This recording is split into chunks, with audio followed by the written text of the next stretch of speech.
Welcome to another episode of the Sean Farrell Podcast. I am Sean Farrell. God is great all the time. All the time, God is great. Jesus Christ is Lord. Let's get right into it. So, I saw this by the Happiness Project. Someone I follow on Instagram, and they had a post that said this: we lost 800,000 people to suicide this year. I guess when they say 800,000, they're talking about worldwide. We lost 800,000 people to suicide this year. Every 40 seconds, someone died by suicide this year. Talking about mental health is not attention seeking. Talking saves lives. Suicide prevention begins with all of us. Talk about mental health. Check in on your friends. Okay. So, hold on. There we go. Okay. So, yeah. In the next 40 seconds, somebody's going to end their life by suicide as I'm talking. Okay.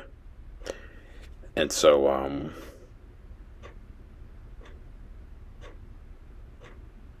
we should take all people who talk about suicide seriously. Okay. Even if they have no intention of acting on it. No. Thinking about suicide is some pretty serious stuff. Okay. Even if they don't have a plan to act on it. Okay.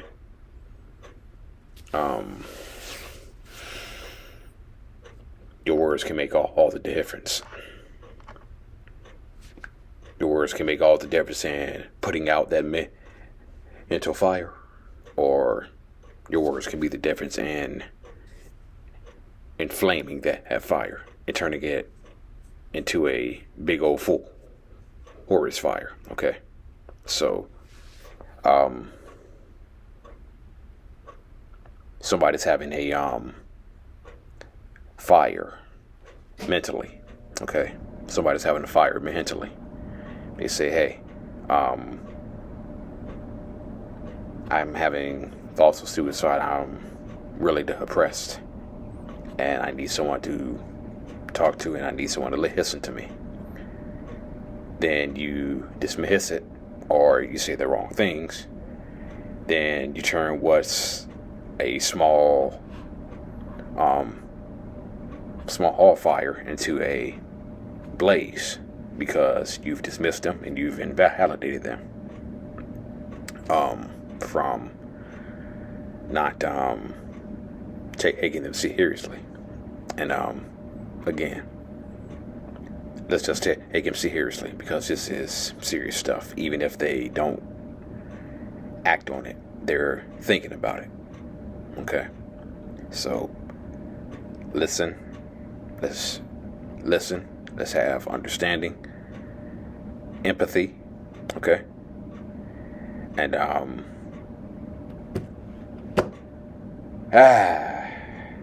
forgot the other one. Anyway. Show caring. Let's listen. Let's have empathy and understanding. There we go. I remembered it now. Caring, empathy, listening, understanding. Just do those four things. That's all you got to do. Just do those four things, and we can save lives. Okay?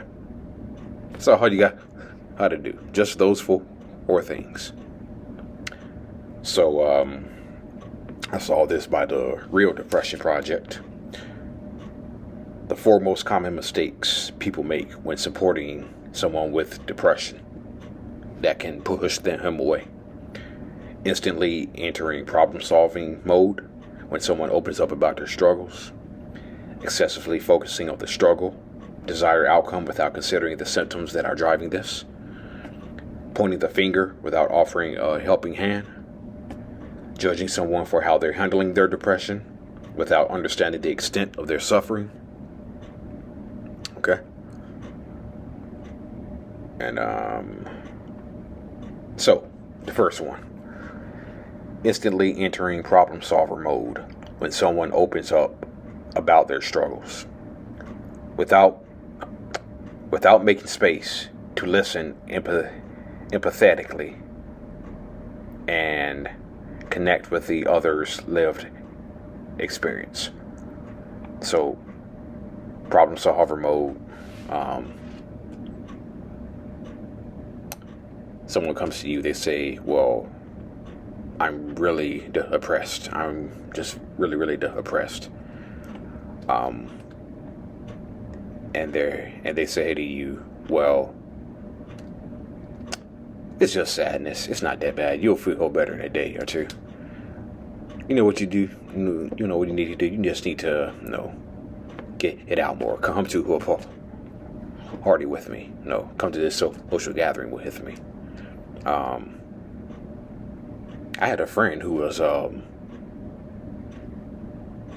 had a friend who felt like you for a few days, and he or she was okay.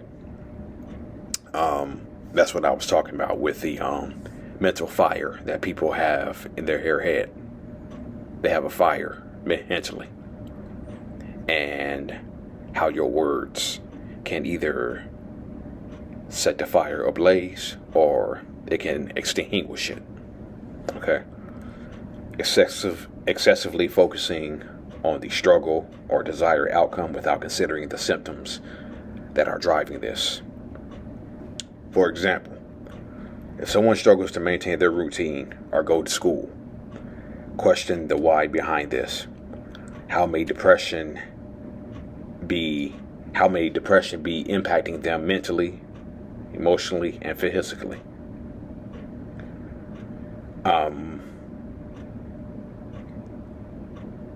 So, say like you have a typical morning routine of waking up, showering, making some breakfast, having a little coffee, getting a little alone time, and then off to work you go. Then this routine is disrupted.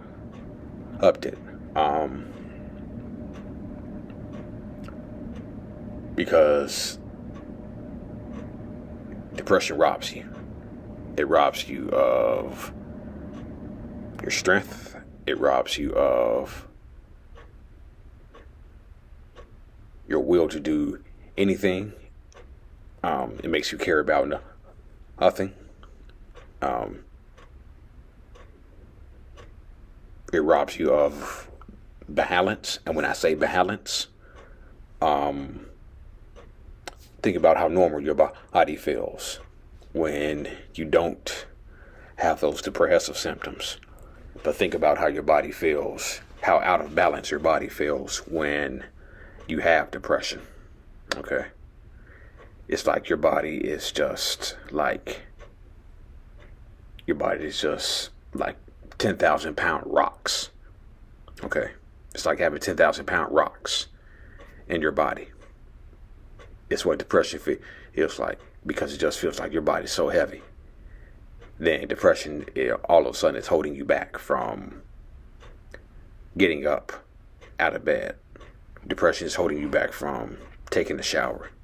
It's holding you back from hitting breakfast, fixing breakfast, drinking coffee, having a little alone time. So instead of going through your normal routine, when depression strikes, you just lay in your bed. And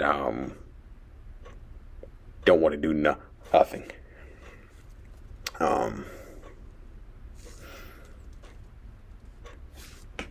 The first part of that, if someone struggles to maintain their routine or go to a school,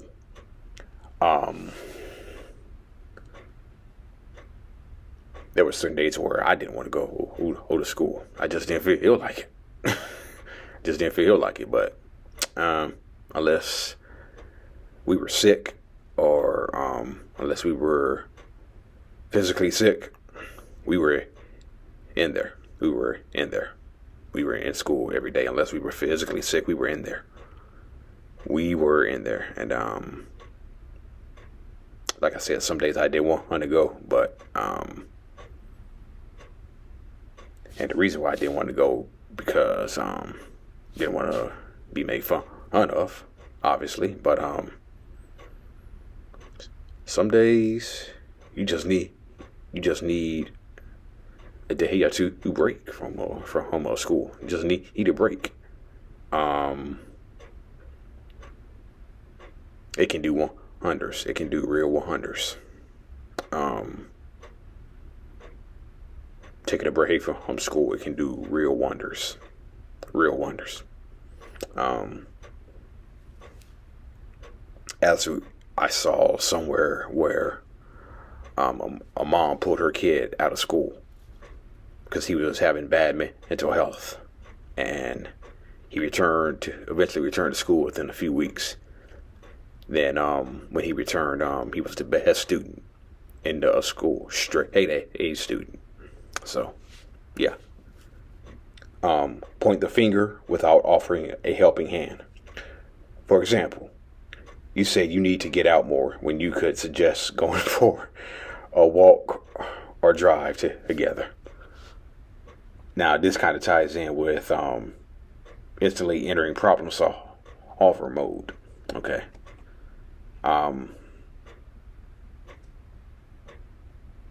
That's what's called toxic positivity. Okay. When someone opens up to you about your depression, you need to get it out more, or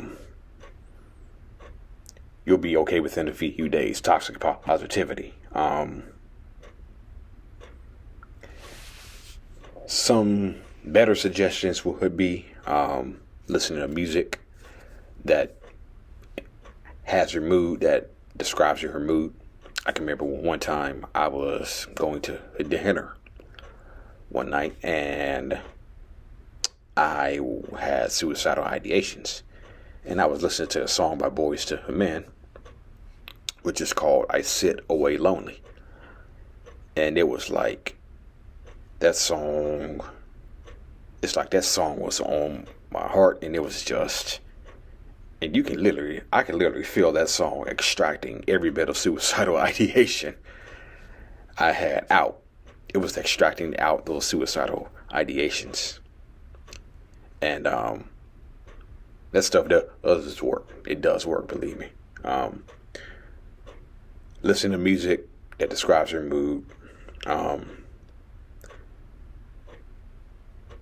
Suggesting other things like going for a walk or going for a drive together.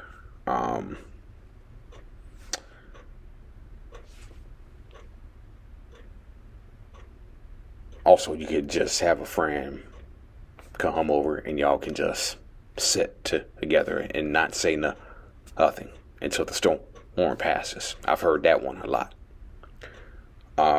Judging someone for how they're handling their depression without understanding the extent of their suffering.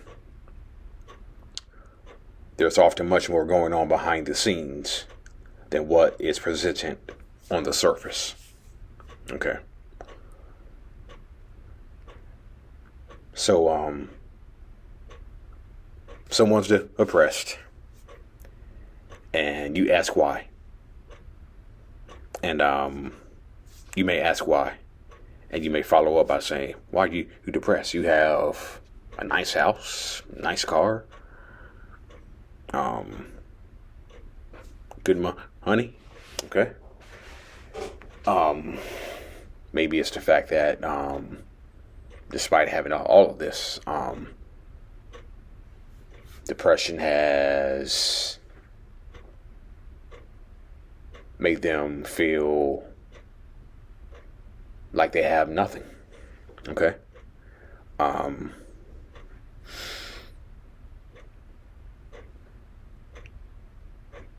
Judging someone for how they're handling their depression without understanding the extent of their suffering. Now there are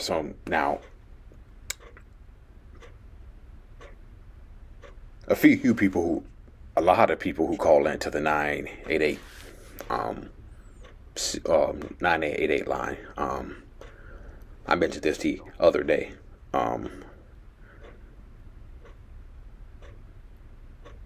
The thing that I hear most often is,